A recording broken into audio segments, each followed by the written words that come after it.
Hello and welcome back to another episode of the Oxford Online Maths Club. My name's James and today I'm joined again by Flora. Hi. You might remember Flora from an episode in season 1 of the Maths Club on topology, which was really great. And Flora's agreed to come back again and talk about more maths, which is brilliant. So, what do I need to say at the start? So, if you're joining us today for the first time, welcome to the club. You don't need to sign up or register or anything. You're in the club just by watching. We're going to do some maths. We're going to try and explain some maths to you and show you some bits and pieces of maths and chat about it, talk about why we like maths. And if you want to talk to us, then you can join the live chat underneath, if you're watching live, in slido.com/OOMC. Or if you go to slido.com, you can enter the event code OOMC, and you can talk to us there about what's going on. At the moment, Molly and Celia and an anonymous person are saying hello.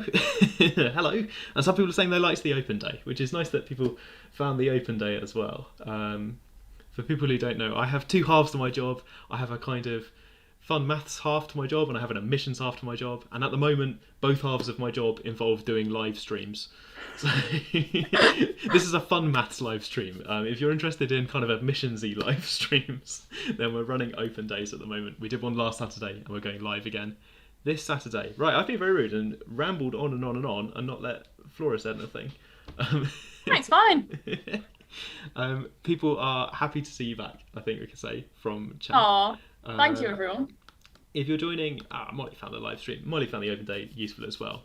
Yeah, this is also an ad because we are running, just in case if people couldn't make it, we're running the open day again.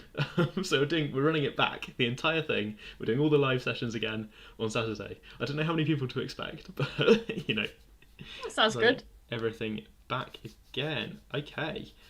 So people have noticed you can put your own name in Slido chat. You can be anonymous. You can put someone else's name in. I think Slido asks you not to, but some people do that. Flora, were you the person who did that Mobius strip? Yes.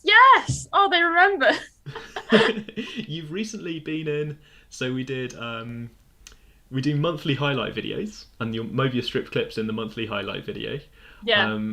And then we did a season 1 highlight of best bits from the whole of season 1, and we put you in that one as well. Oh, thank you. You're on the main channel.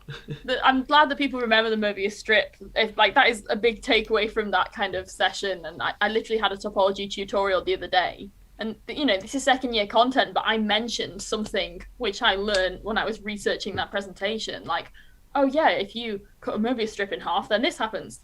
It was relevant. And someone says, Maya says that they read Flatterland because you mentioned it. Petition for us to start a gaming channel. Okay, right, so this is our second channel. When the second channel hits 200,000, then it will be time to spawn a new channel. Maybe for gaming. Yeah, we'll just have one where all math students play Among Us and live stream. Someone's asked if I like Minecraft, or maybe if we both like Minecraft. We did a live stream about Minecraft. Sorry, I know nothing about Minecraft. And I should mention as well that if your question doesn't get addressed live by me because the chat's already going too fast for me, and we've also got a couple of current students who are not live on stream, but they are helping out in chat. Today I think Lauren and Jonah are in chat answering questions and chatting to people. And maybe they'll answer kiss, marry, kill, sine, cos, tan.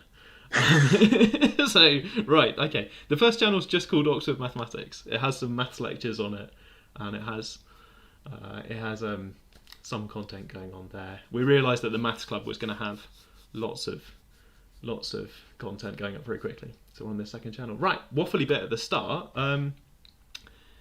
Somebody wants autograph, which is so they're asking about autograph, which is this kind of maths curve sketching program, which is a little bit old-fashioned these days. But I've got a copy of it, so the rule is if they come to Oxford, they can have a copy of autograph.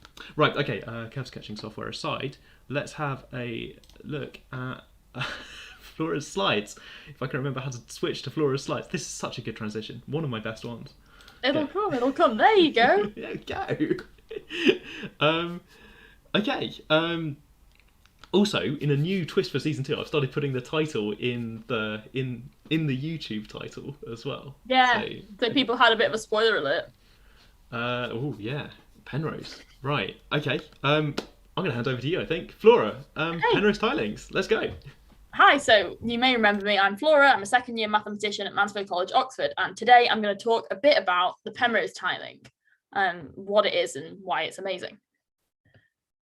So first and foremost, tilings are the topic of this presentation, but what is a tiling? It's also known as a tessellation. A tiling of the plane by polygons is a covering of the plane by some shapes, polygons, so that every point in the plane lies in some polygon, but the polygons don't overlap. They can only touch, like they can only share a boundary. They can't overlap each other. So I have some examples here. This is a tiling of the plane.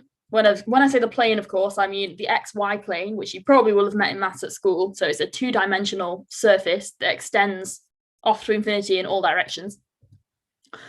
So these are some examples of tilings of the plane. You can see we have polygons. You can do it all with one shape, like with this simple squarey one. You can do it with different shapes, like this fun pattern we can see on the right. And these are all different tilings of the plane. So if we have some shapes and we're kind of wondering how to make a tiling of the plane, how can we form a tiling? Well, we have to focus in on how shapes fit together, making sure that they don't leave gaps. So if we zoom in on this section of the tiling that we had on the first slide, you can notice here, of course, the angles are 90 degrees. Squares, right angles, you probably know that. And here 4 times 90 is 360. So of course they fit together around a point nicely with no gaps. Similarly, with the triangles one, you have equilateral triangles. They obviously have an interior angle of 60 degrees. And then 6 times 60 is 360. So angles around a point always add up to 360. This is something which is very important in tilings. And then, of course, with the hexagon, it has angles of 120, and 3 times that is 360. So 3 of those fit together around a point nicely with no gaps. Now, a bit of an extension challenge for you is, are there any other single shapes where you can tile the plane with just a single shape, a single tile that you just copy and paste for the whole plane, other than the ones I've shown you on this slide? Try and find out, and then if you Google it, you will find out the answer. So we're going to talk about some types of tilings now, like ways to classify different types of tilings. So periodic tilings are ones where you have 2 directions of translational symmetry. Now, what's translational symmetry? You've probably heard of translation in maths, where you just get a shape and you move it along in a certain direction, a certain distance. For example, you might move it 5 units to the right. So translational symmetry is where you move your whole pattern along, and then you kind of put it on top of the existing pattern, and they overlap and exactly and look the same. I'll show you what I mean. If we have 2 directions of translational symmetry, it means we can do this in one direction. You see, we move the tiling to the right. It can obviously overlap with itself, and the overlap like agrees and is the same. We can also move it downwards like this, and the overlap agrees and it's the same. So this tiling is a periodic one because it has 2 directions of translational symmetry. No. In contrast, we have non-periodic tilings. That means it has no translational symmetry. So there is no way that you can move your tiling, put it on top of itself, and it'll look the same. And then we have a very exciting thing called an aperiodic tiles. So a set of aperiodic tiles is a set of tiles that only give non-periodic tilings. So what that means is you have this set of tiles, and whenever you put them together and tile the plane, it only gives a tiling that does not have any translational symmetry. So, you know, you have these tiles, you tile the plane, no translational symmetry. So the first aperiodic set of tiles, you may be surprised to hear, was only discovered in 1966 by someone called Robert Berger, and it consisted of 20,426 tiles, which is a lot of tiles. It was 20,000 different shapes that had to be put together to make a tiling that would never repeat translational wise. It's almost like, hang on, so that's 20,000 different sorts of tiles and a proof that no matter how you fit them together, they never have a periodic. There's never a periodic translation in your tiling. There's no pretty pattern way of putting down any of those 20,000 tiles. That's a lot of. That's a lot. It's amazing. It's amazing that he did the proof for 20,426 tiles, and it's kind of also amazing that it's true that there were that many. Anyway, he later managed to reduce it to only 104, which is an improvement. And then it was reduced to only 6 tiles, and these are called the Robinson tiles because they were discovered by someone called Robinson. And so 6 tiles, you're thinking, okay, fair enough, that's quite impressive. You only have 6 tiles, but however you fit them together, it only gives non-periodic tiling. And then finally, in 1974, Roger Penrose discovered the simplest set of aperiodic tiles that humans currently know of, using only 2 tiles, only 2 shapes, and when you put them together, it always makes a non-periodic tiling. So what are the shapes? Yeah. Oh, by the way, people were trying to do your puzzle earlier, and I thought maybe some people seem to have tried to have finished your puzzle, and I wondered if we could make it harder or slightly clarify what you asked. Earlier, you asked something like, are these the only shapes where you put one copy of the shape down and you fit it together? Yeah. And you showed hexagon, equilateral triangle, square. People in chat are saying there aren't any others because the angles, like you were saying about the angles, have to add up to 360 degrees. If all the angles are the same, then there's only so many factors of 360 to check or something. It's sort of people in chat me saying. Is that the question? Well done, people. Is that the question you were asking? Or? Yeah. Okay. I think there's a slightly harder question that I'm going to ask. If that bit I just said doesn't make sense to you at home, then ignore it and think about tiling with other regular shapes. People who maybe had already seen that or thought of it quickly. What about shapes where the angles aren't the same?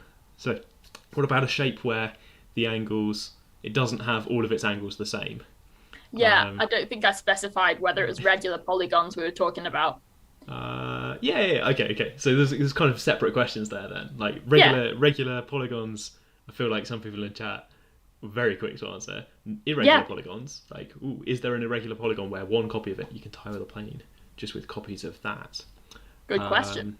Surely there are other shapes, says Raphael. I think I can think of some. So it's got like the opposite answer if you're allowed irregular shapes.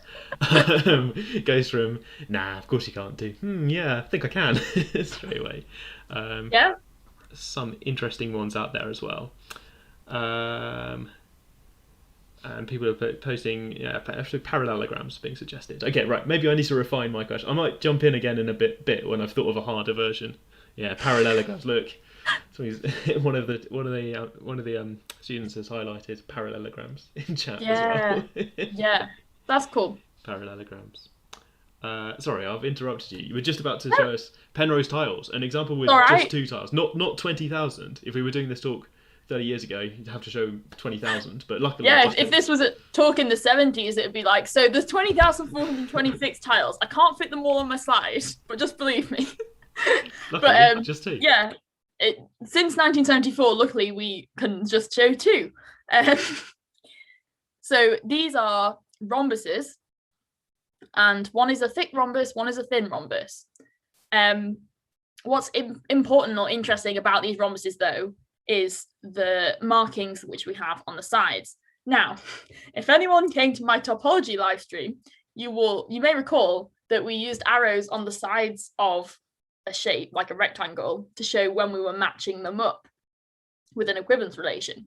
Now, this is not that. This is a different thing. These arrows are not referring to bending the tile in any way. what these arrows refer to is how we can match up the tiles with each other. So if you can see, this single arrow on the side of the thick rhombus will potentially match up with this single arrow on the side of the thin rhombus, and they would have to point in the same direction when they match up. And what that does is make sure that you are only allowed to fit these shapes together certain ways, because the arrows are part of the shape. You can only fit them together certain ways. That is what makes it a set of aperiodic tiles, because you could find a periodic tiling with them if you didn't have this particular side identifications. Also, what's interesting is all of the angles are multiples of 36. So they're all in terms of theta, and I've got theta as 36 written here. So they're all kind of related. They're kind of nice numbers. And what's notable about 36 is 10 theta, 10 times 36 is 360. So, of course, we need to think about fitting tiles together around a point, angles around a point, 360. So here is the Penrose tiling as it's most kind of normally seen. This is basic one. You may see fancy ones with patterns on. This is the most basic one, so we can look at the shapes. So here you can see the thick rhombuses fit together, and we have 5 of them around a point in this nice kind of flower or star shape. And of course, that makes sense if we kind of check in our heads, because this angle is 2 theta from here. And then 5 lots of 2 theta is 10 theta, which is 360. So that makes sense. And similarly, here we have angles adding up to 10 theta. And obviously, there's lots of different ways that you can add together the different multiples of theta to make 10, which are all of the different joins of tiles round a point, which you see here. People have recognised this pattern. I think. Yeah. There's many reasons you might recognise it. Maybe because it's featured in all of the Oxford Maths Department's advertising. Maybe if it's because we use it in the advertising and our branding, like in the bottom corner of the screen, or also the transition that I play at the start and end of every live stream. Potentially. might use it a little bit too much. But yeah, look, I think it's really cool. I think it's pretty. I like this fact that the shapes themselves are not that weird. People in chat are suggesting some pretty weird shapes to try and do my challenge of tiling the plane with one irregular shape. Really good ideas coming through in chat. Really creative, different directions people are taking it. That's why I'm looking off to one side, by the way. Oh, it's fine. These shapes are right, and they've got some rules for sticking together. Sometimes people decorate the edges a little bit, like jigsaw puzzles, so that. Sometimes people have kind of colours or like pattern on them to make sure, like, if you only fit together the lines of the pattern. Sometimes I've seen wooden Penrose tiles where there is like a little cutout. There's often like little cutouts in the wood so that they like fit together. Right. Yeah. Like some of them will have a little like stick out leg, and some of them will have a little gap, and then like the leg will go in the gap. So yeah. I like this thing you've said about the angles. The angles have to add up to 10 theta, where theta is 36 degrees. But there's sort of rules, because of the rules about pairing them together, it's not obvious. You can have different sorts of corner. Like what I was trying to get people to think about of shapes with different corners. But not every possible series of angles that adds up to 360 degrees is allowed because of the edge rules. Yeah, because of the edge rules. Because if combinatorics problem, how many ways are there to add up the numbers 1, 2, 3, and 4 to make 10? Brilliant. The answer is many. That's going into further reading. People who are new, as well as chatting on the stream, we also put some thoughts into a kind of blog. Nobody says blog anymore, do they? A kind of webpage on the Maths webpage, which is down there somewhere, over by those Penrose tiles in the corner. It's the Maths Club webpage. It's on Friday. On Friday, we put some thoughts up, so if you check back at the weekend, you can find extra bits of maths question and further reading. Even more. And people would like to combine this with other ideas. To summarise chat. Can we do this in 3D? People want to do this in 3D or fractional dimensions already. We're going to do it in 2D today. Fractional dimensions is a bit of a leap. We've not finished with 2D yet. Goodness knows how we do that as well. It's nice to know that people are ambitious. Always ambitious. Cool. Okay, so we've got some rules for joining Penrose tiles together. And I think we sometimes, at like an open day or something in person, if we have people in the building, I think we've got a kit somewhere where you can sort of fit them together and build patterns with them. Not obsessed, we just like them because they're pretty. And because Roger Penrose is a professor at Oxford. Yes. So we feel like they belong to Oxford. Yeah. Can we do it in ND and set N to 2? It's somebody's compromise solution. Yes. Yeah, okay. We're high dimensional mathematicians working in ND where N happens to be 2 today. Cool. Right. People are still doing my puzzle. I'm going to carry on. I'm going to let you carry on. Sorry. Okay, I've interrupted cool. again. No, it's interesting to hear people's input. So, where are we going to go from here? I've shown you the tiles. I've shown you a nice little section of the tiling. It's pretty. Okay.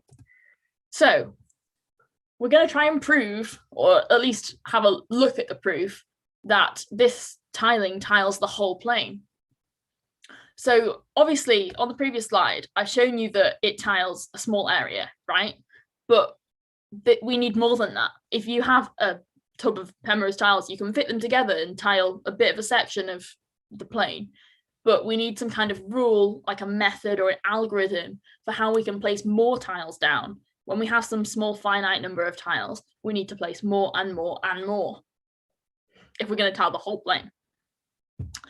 So I'm going to show you something called composition, which is quite remarkable when you first see it. So here we have a thick rhombus, but what we've done is built this thick rhombus out of halves of the rhombuses. So here, this is half of a thin rhombus, and this is another half of a thin rhombus, this green one here. And here you can see there is a smaller, this is the thick rhombus embedded within this big thick rhombus. And now the light purple bit and the dark purple bit here, they are like half of a thick rhombus. Similarly, you can build a thin rhombus out of halves of rhombuses. So if you imagine that there's always going to be like another half to go with it, that's basically showing how these are halves of rhombuses, which are the Penrose ones. Like if you check the angles, all of these angles add up. This is the kind of amazing Dada moment. How do we get this is complicated. And it's the fact that it is unique is important but not obvious. But this is a unique way of composing halves of rhombuses into a bigger rhombus. And the angles all work, and it's very clever, and this is what makes the Penrose tiling so special. So this is composition. Using some smaller half tiles, we build a bigger tile. And you may be thinking, oh, well, I'm using half tiles, I'm not using the actual whole tiles, so will it fit together properly? The answer is it will, but it's not obvious at first. And the reason why it will is because of the side identifications.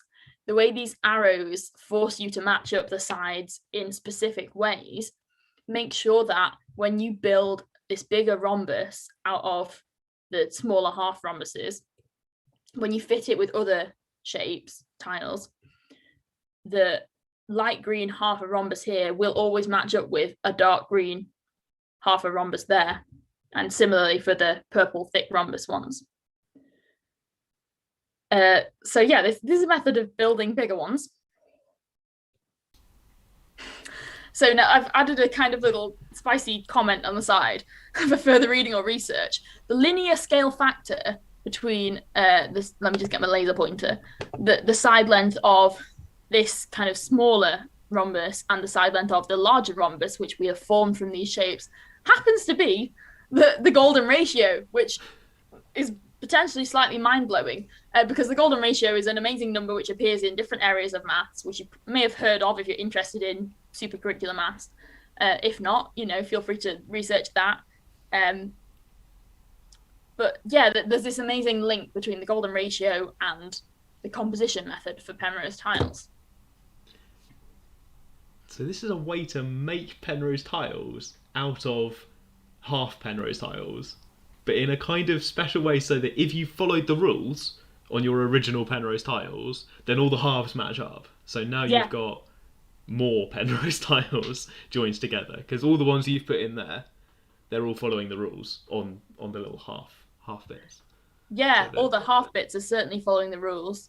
And if we go to the next slide, this is quite helpful to see how, when you match them up, it follows the rules as well.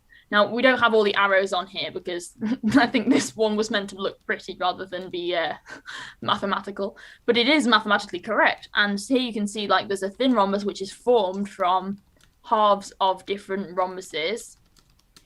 And when it matches together, all of the half tiles are part of like a whole rhombus tile. And so if you look at the green and blue tiles, you have a Penrose tiling, which is like made of small tiles. And if you look at the black lines over the top, you have another Penrose tiling, but made of bigger tiles, which are composed from those small tiles. It's amazing. It's just... It is quite impressive, isn't it? You don't get to do this for other jigsaw puzzles, right? If you've done a little bit of a jigsaw puzzle, you don't get to go, well, I'm just going to replace each of these pieces with this 5-piece complex, and it'll just all do it, the puzzle itself. You don't get to do that for anything else. No, don't think so. I really like this picture. So you replace every one of those. I'm going to look at a few of them. Every one of those fat rhombuses has got the same pattern inside it. It's been broken up in the same way.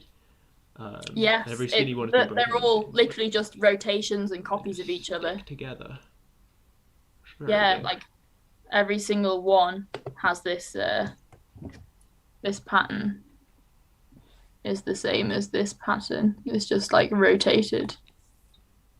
Amazing. Somebody wants to know if this will come up on Matt, which is asking me to switch to my admissions hat and talk about Matt. Of course, this of is course. not going to come up on the Matt.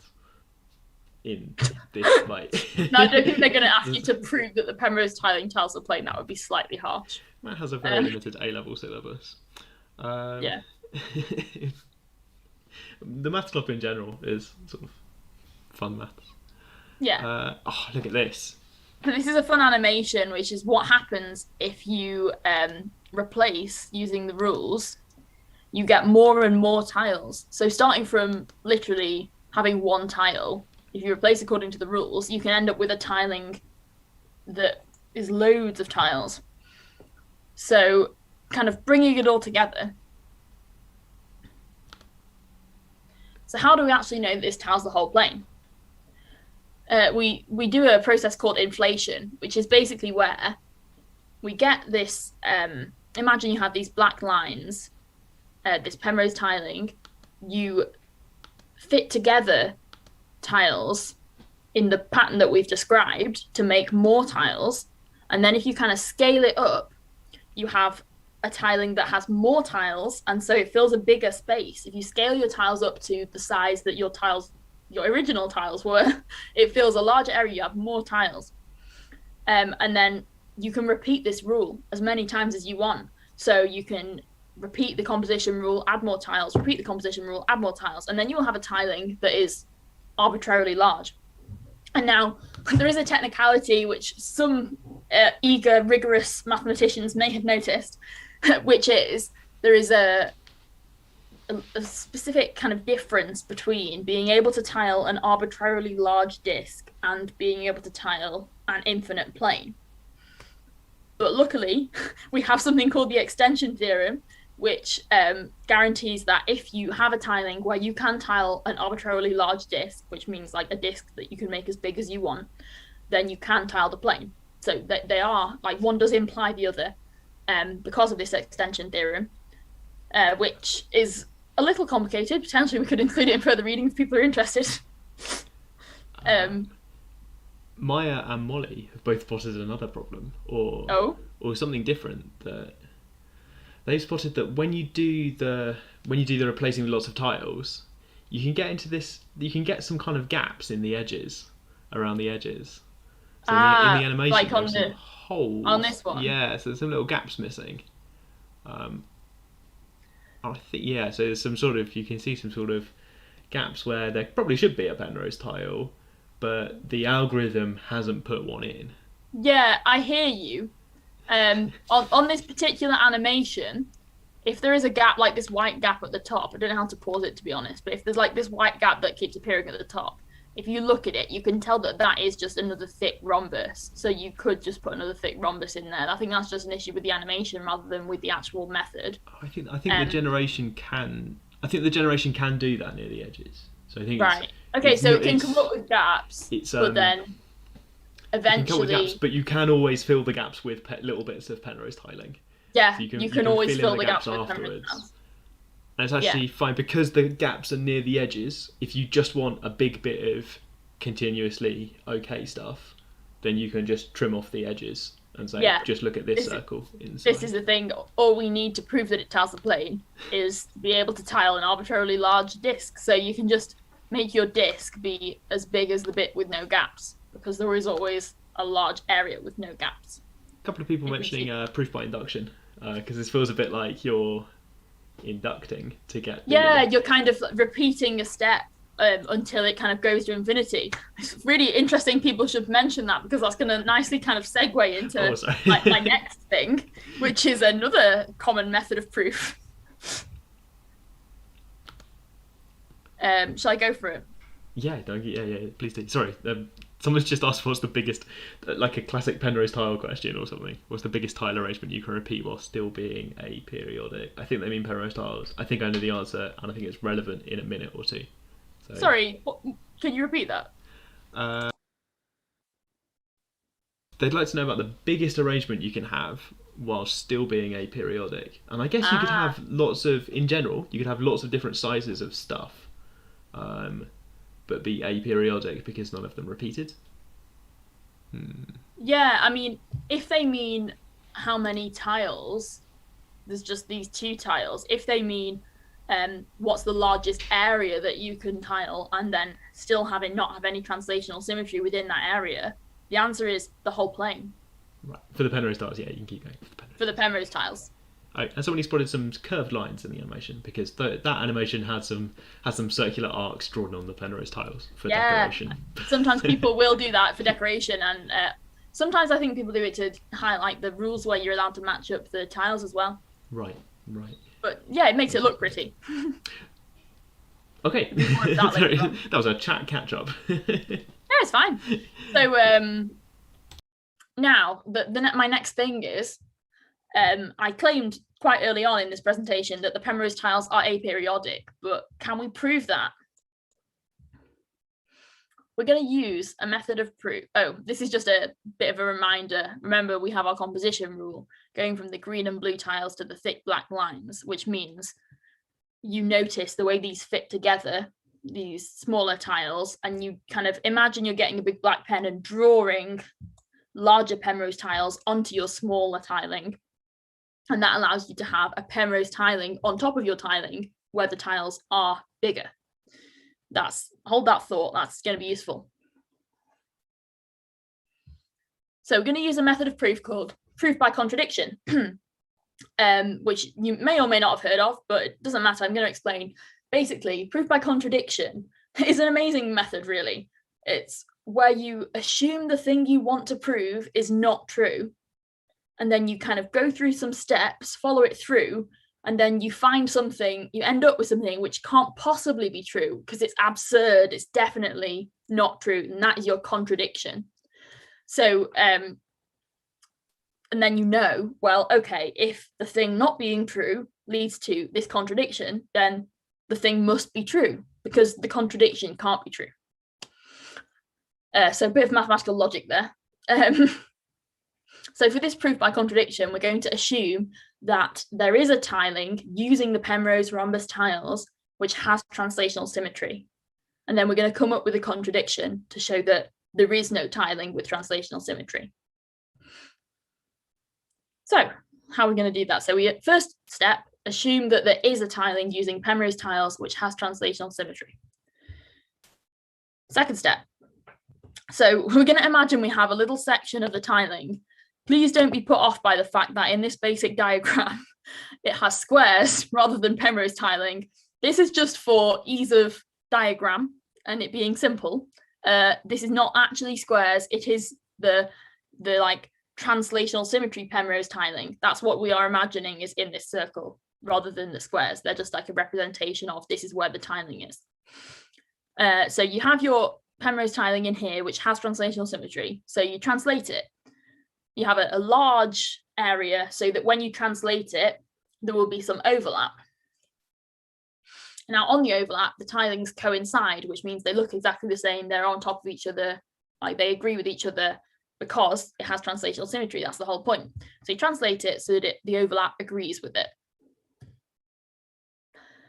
Now, if you remember our composition rule, we're going to apply composition, which means imagine you're getting kind of a large black marker pen and drawing over your tiling so that you get larger tiles. And it's the same Penrose tiling, but with larger tiles than the ones you started with. Now you can keep doing that. You can get larger tiles and larger tiles, you know, covering the same area, but you're having larger tiles. And then eventually, an important point is on the overlap, the bigger tilings must coincide too. And the reason for that is the composition rule is unique.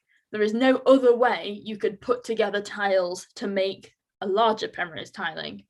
It's a unique rule, which means that if you do it to the original piece of tiling and the translated piece of tiling, it must become the same. So on the overlap, they will be the same.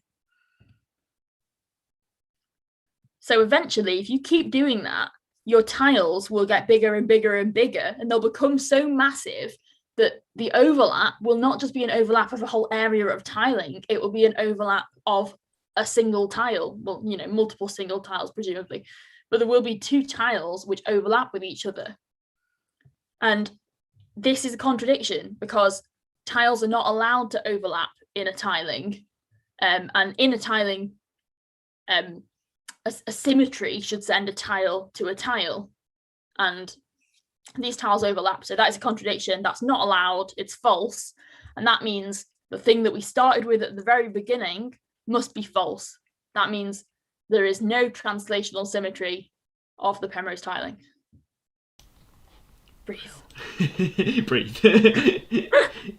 I always feel like proof by contradiction is kind of sometimes it's like a sort of argument tactic. It's like you assume, you say, oh, if you're my opponent, if you're right, then kind of nonsense will follow.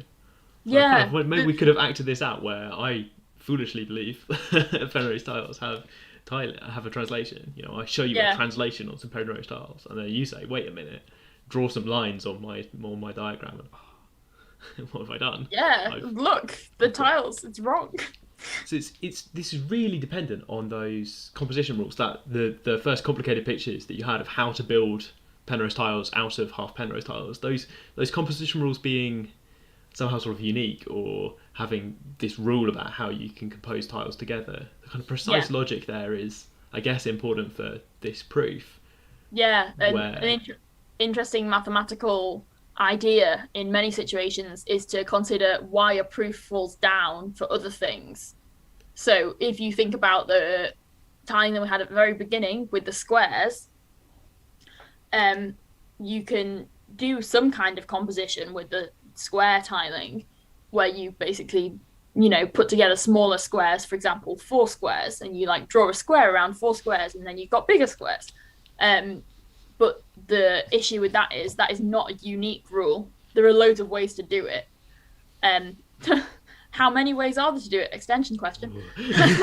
But or can you classify the ways of doing it that there are? That's that classic puzzle. Here's a grid. How many squares are there, right? Like how many, you've got the different sizes of squares. Yeah, it's like that. So basically, if the composition is not unique, then that doesn't guarantee that your overlap will agree. But because the composition is unique here, there's only one way to compose. So if you do that to both sections, your overlap must agree. And then your overlap doesn't agree when you get tiles big enough for it to overlap. So then, contradiction. So they are aperiodic. Now you know. Sort of brilliant.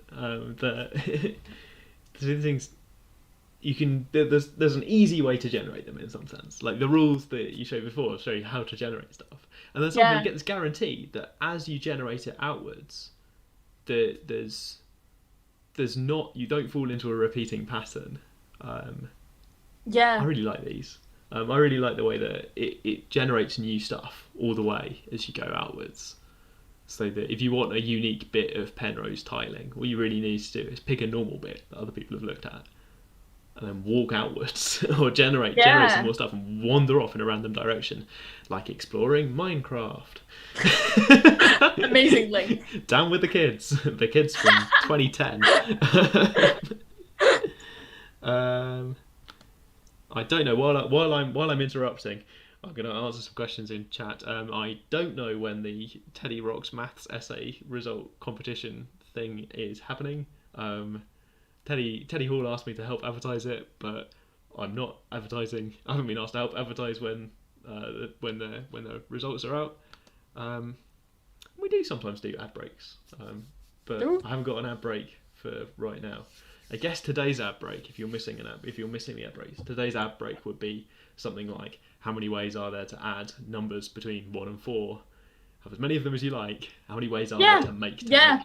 That is a classic ad break problem right there. Yeah, and I was also thinking on this slide you have an example of translation where you've got like you're adding something on. Is there a name? Someone asked a while ago and I didn't answer it. And I don't know if we answered it in chat. Do you know if there's a name for when you've only got translation in one direction, but you've only got one translation or something? I think if you want to be pedantic about it, that is a tiling which is not periodic but not non-periodic. Okay. I know that messes with your head. You would really hope that periodic and non-periodic were kind of like they were like logical opposites. Like if one isn't true, then the other must be true. But having researched this, it seems like periodic means translational symmetry in two directions, two different directions, and then non-periodic means no translational symmetry whatsoever. And so the Wikipedia page is like, there does exist tilings which are not periodic but not non-periodic, and I was like, what? But yeah, that's terminology in this context. Sometimes mathematical terminology is hard. Luke's asked about rotational symmetry, and that's a really good point actually, because the Penrose tiling does have rotational symmetry. It does, and that's what kind of makes it so pretty and beautiful. It looks like a pattern. It doesn't just look random, because it's not random. It's arranged according to these like specific rules, and so yeah, it has like 5. Was it called Order 5 rotational symmetry? Order 5 because of that kind of because of the 72 degree angles or something. There's points where you can generate it so that from the middle there's a and the kind of star shapes. If you could kind of start with one of them in the middle, and then that would show it. And hang on, there was one more. Okay. I was just going to mention when we were talking about. Sorry, yeah, go. We were talking about how periodic and non-periodic are not like logical opposites. It reminds me of something in topology where you have a notion of open and closed, but that if something is not open, that doesn't necessarily mean it's closed. You can be neither open nor closed, or you can be open and closed at the same time. So it's just kind of like, in some areas of maths, your intuition about how words work might be broken down. As you can have sets that are open and closed at the same time. Exactly. It's a joke from the open days. Join us for the open days if you want that joke again. Right, sorry, reminded. There's nothing more hilarious than watching a middle-aged man remember a joke he did a week ago. Right, I'm sorry. Somebody's asked, what is topology? So I think they'd like to insert your topology presentation into this bit here, but let's not put the whole thing in. Do you want to sum up what happened in the topology? Sum up topology. The topology session.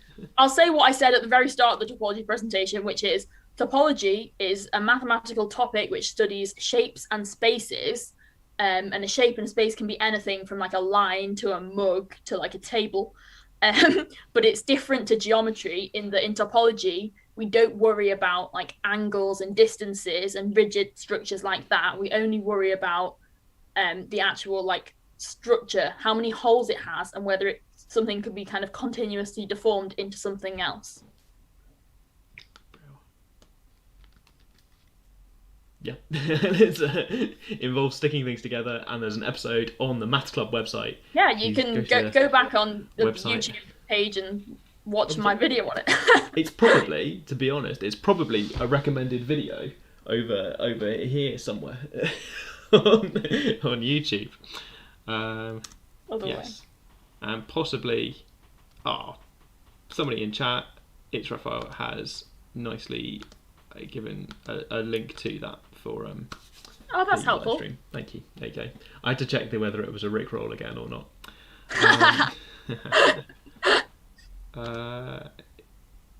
Ross would like to check an answer for the adding up problem, but I haven't done the adding up problem because we thought of it live.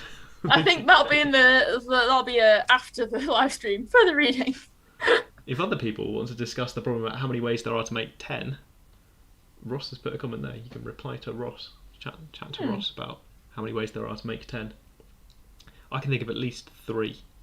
How many holes does a straw have? It's 1, right? Because a straw, 1. You could squash the straw down.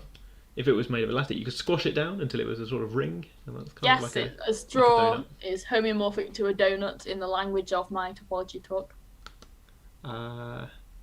As is a mug. There's the mug again. There you go, just like bringing it in. Cool. Okay.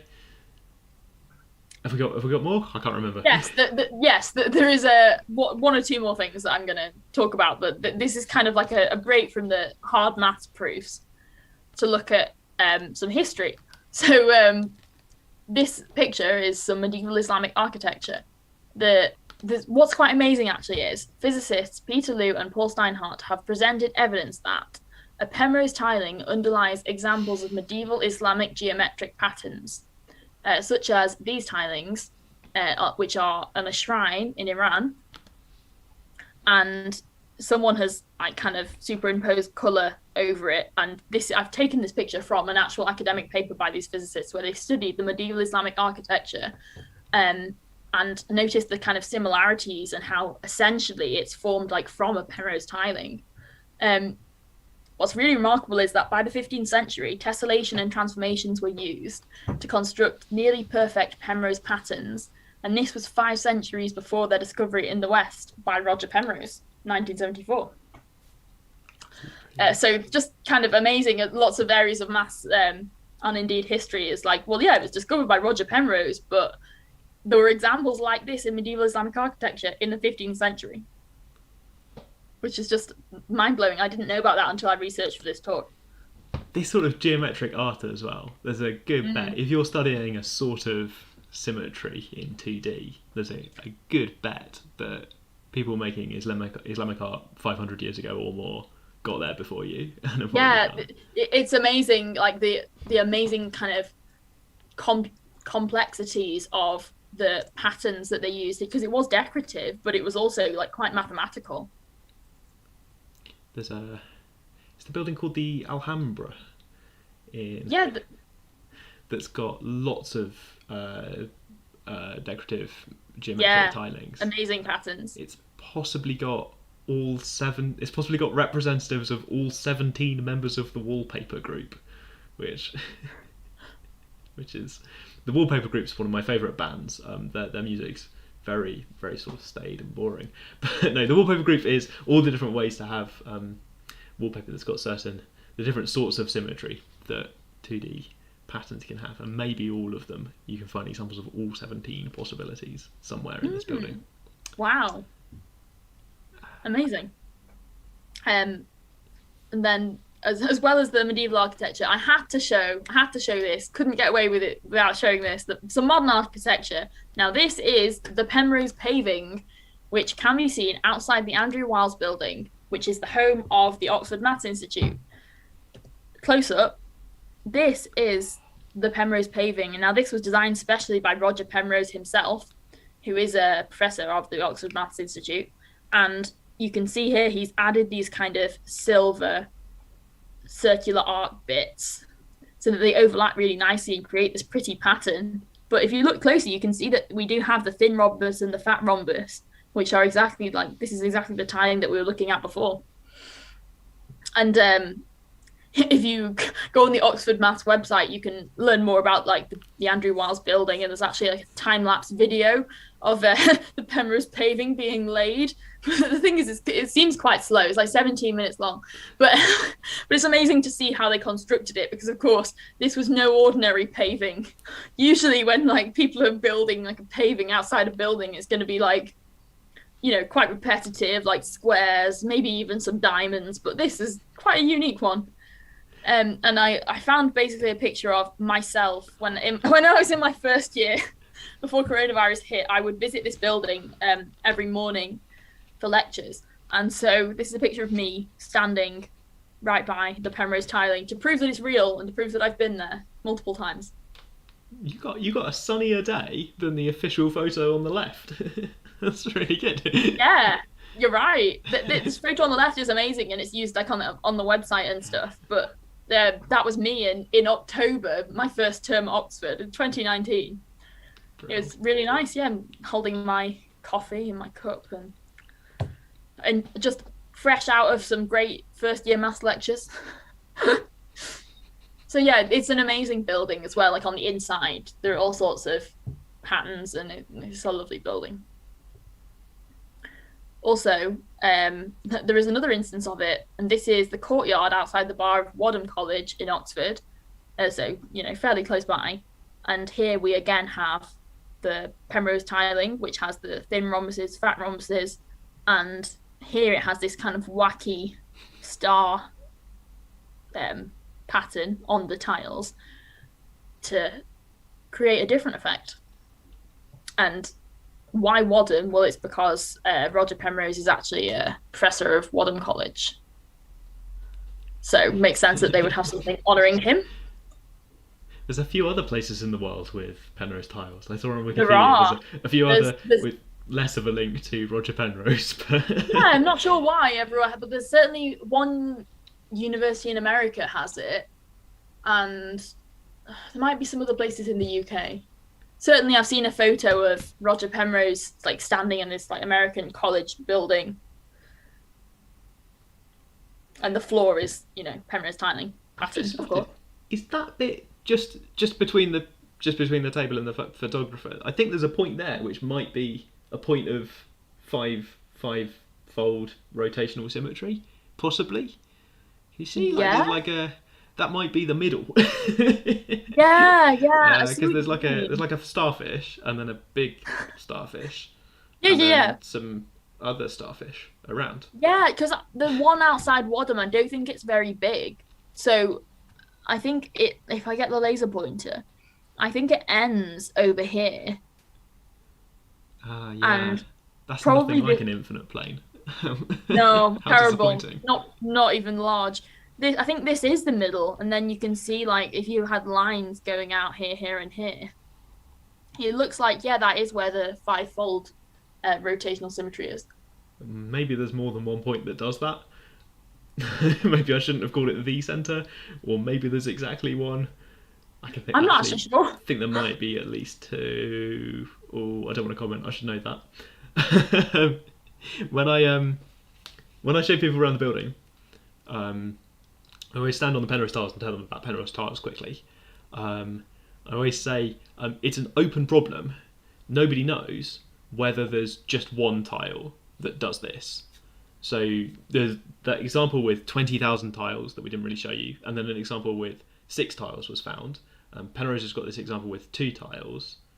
Nobody knows if there's just one tile. Maybe it's a crazy shape, like the shapes people were suggesting before. Maybe a crazy shape with loads of rules about how you join it to other copies of itself, so that it never, no matter how you start, it's never periodic in the way that the tiles lay down. Nobody knows. If you find that tile, you can tile outside the front of your own department. And you can be famous. Yeah. And it's amazing, isn't it? But the thing about maths is, you know, we don't know that there is a tiling, you know, an aperiodic tiling with just one tile, but we also don't know that there isn't.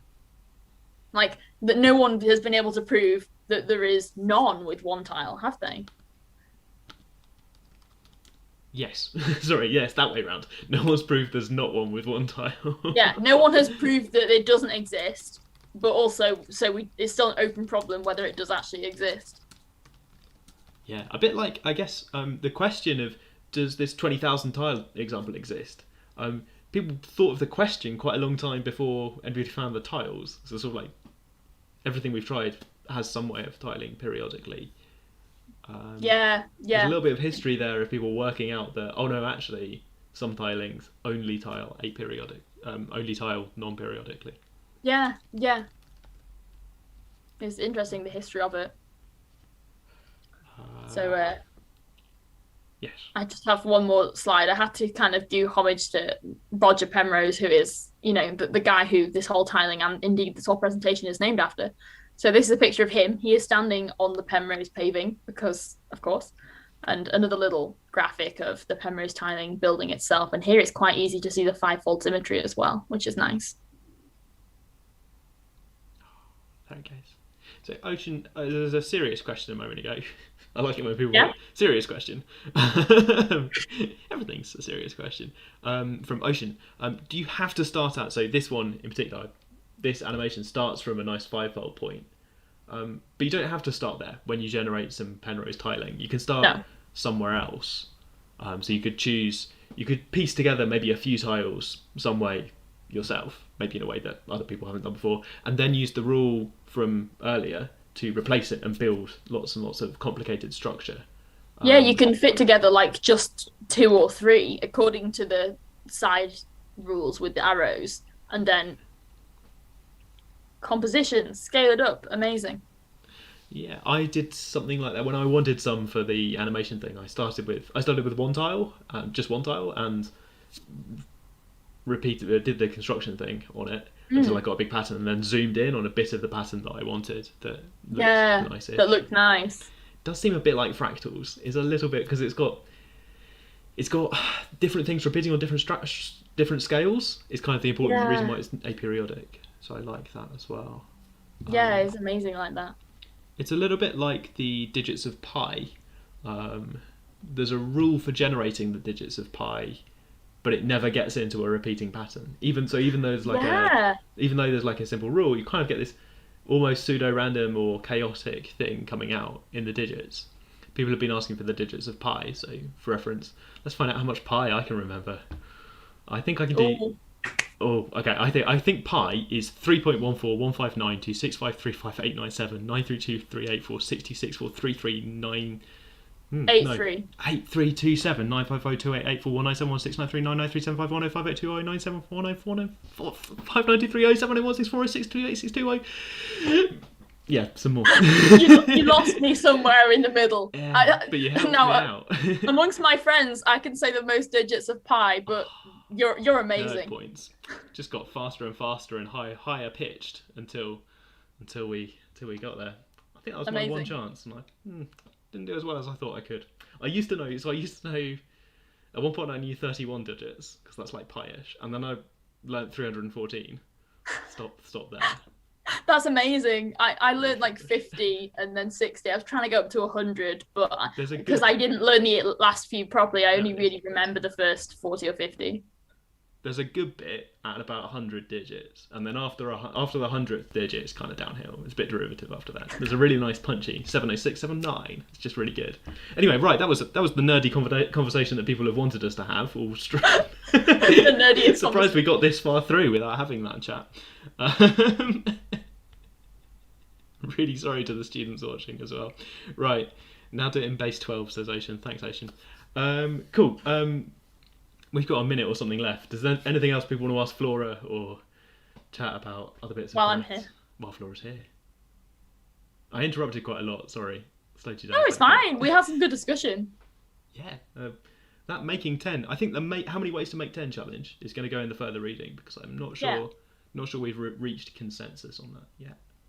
It's quite a lot, I think, because of the 1s and the 2s. Flora, how far can you recite pi if you had to?